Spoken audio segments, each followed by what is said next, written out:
Je suis Sa Majesté Sénateur Cletus Lunzé, l'homme le plus noir de la terre, l'homme de la vérité et de la justice, l'enfant d'Afrique qui pense l'Afrique, qui protège l'Afrique, qui déconstruit les mensonges qui veulent que l'Afrique reste toujours dénie. On dit non à cela, nous sommes pour la souveraineté de l'Afrique. Et la vérité sauve, les amis, toute la vérité et rien que la vérité.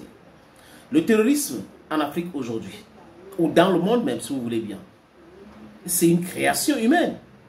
Vous posez la question des terroristes. Comment est-ce qu'on peut avoir un groupe de brigands dans une zone et les pays armés n'arrivent pas à en découdre avec eux? Vous posez la bonne question. En fait, quand vous regardez très bien, il y a toujours le terrorisme là où les peuples parlent de la souveraineté, où les gars veulent l'indépendance totale. Il y a toujours du terrorisme. Au Moyen-Orient, en Irak, parce que les Irakiens contrôlaient leur pétrole. Donc il fallait créer une guerre et le désordre là-bas, former les terreaux pour les mettre, pour déstabiliser. Daesh, c'est la création de Hillary Clinton. Elle avait dit à l'époque. Vous venez en Afrique, tout ce qu'on appelle terreau là, vous avez vu que Donald Trump, quand il gagne les élections, on a dit quoi? On a dit quoi? Que USAID aidait des groupes terroristes comme Boko Haram. Dans le Sahel, la déstabilisation perpétuelle du Sahel était savamment pensée. La France n'a jamais voulu que ces États-là soient vraiment indépendants. Le ministre nigérien des Mines, devant Vladimir Poutine, a dit que mon pays produit l'uranium. Et tout le monde sait que c'est avec l'uranium qu'on produit de l'énergie. Et on avait demandé à la France, l'ancien chef d'État a demandé à la France, est-ce que vous ne pouvez pas nous construire une centrale nucléaire chez nous, civile? Et Emmanuel Macron lui avait répondu, ne rêvez pas. Voilà qu'aujourd'hui, le Niger a signé des accords avec Rosatom et ça sera possible. Donc la Russie va construire des centrales nucléaires civiles au Niger qui va servir les pays de l'AIS. Donc finir le délestage. Voilà donc. Et quand on commence à mettre la pression pour que la France dégage, les Américains dégagent, les terroristes, les cellules dormantes. Après, il y a des milliers et des milliers de terroristes qui sortent partout. L'Algérie est là en train de soutenir, la Mauritanie, la Côte d'Ivoire, comme Ibrahim Traoré l'a dit. En fait, les terreaux ont leur sponsor. C'est les pays de l'OTAN. La France, concernant les pays du Sahel, désolé les amis, du Sahel, est la principale sponsor des terreaux. Les États-Unis d'Amérique les aident aussi dans les régions, dans les zones où il y a leur intérêt. Quand on vous dit qu'on a découvert le pétrole au Sénégal, il y aura le terrorisme là-bas. On a découvert le pétrole à Mozambique, il y aura le terrorisme là-bas. On a découvert le pétrole en Mauritanie, il y aura le terrorisme là-bas. Vous pensez que quoi? C'est quelque chose de savamment pensé, orchestré par les puissances impérialistes pour nous maintenir dans le sous-développement. Les amis, un ancien agent de la DGSE parle. Et il parle fort. Les djihadistes sont des mercenaires.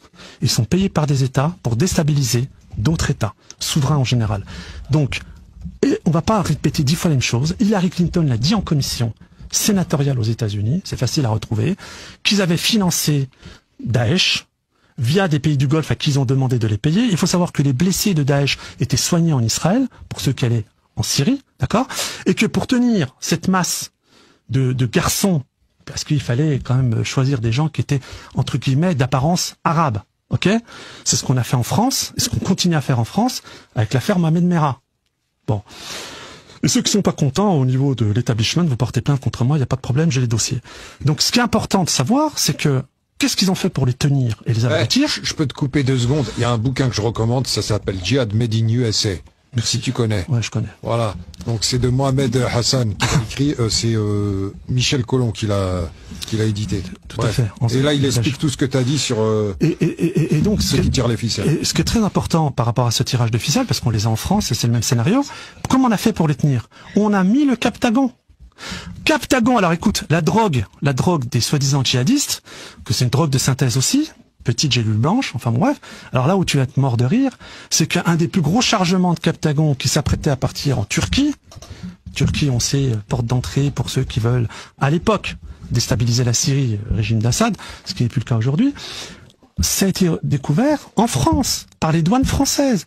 Des bacs bleus hauts comme ça, bourrés de drogue, qu'on allait livrer, soi-disant, aux djihadistes, que soi-disant la France combattait sur place. Il faut savoir que François Hollande, pour s'assurer à ce qu'il n'y ait plus de témoins des djihadistes français, parce qu'aujourd'hui il y a toute une polémique, est-ce qu'il faut ramener leurs femmes ou pas, leurs enfants ou pas? Non, la vraie polémique, le vrai débat, c'est quoi? C'est que ces gars, quand ils ont quitté le territoire français, ils l'ont fait avec l'accord de la DGSE. Bien sûr. DGSE qui est tenue aujourd'hui, comme l'avait rappelé notre cher et regretté ami, le général de la Ward, par le Mossad. Et moi, je rajouterais à ça que la DGSI est tenue aujourd'hui par le Mossad et que ce qui est à la tête de la DGSI française aujourd'hui a pour volonté, mais vraiment, de faire des Français des Palestiniens. Ok? Et j'assume l'entièreté de mes propos. Il faut savoir que la patronne de la DGSI, ça fait maintenant 2 ans au moment où elle a été nommée. Je l'ai dit sur ce plateau. Elle ne tiendra pas. Elle n'a pas le profil. On nous a vendu, mais regardez, une femme. C'est pas là la vraie question. Dès le départ, elle n'avait pas les compétences. C'était la porte-parole du syndicat des commissaires. Et là, elle vient de craquer. Elle a perdu 10 kilos, elle est complètement émaciée, les cheveux gris, les yeux exorbités. Elle a demandé à démissionner parce qu'elle s'est rendue compte qu'au sein de la DGSI, il y avait des groupuscules qui détournaient de l'argent pour commettre des assassinats ciblés. Contre qui? Des patriotes. Denessé, Marlex ont été tués avec cet argent-là. Il faut le savoir.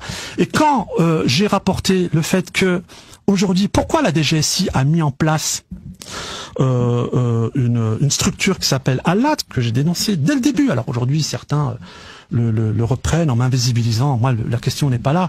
C'est que au moins le courage d'aller jusqu'au bout du combat si vous le prenez. Qu'est-ce qui s'est passé? C'est que la DGSI française a mis en place des structures qui préparent aux attentats de demain. Ok, je n'ai aucun respect, je le dis sur ce plateau, pour le procureur antiterroriste de Paris. Aucun.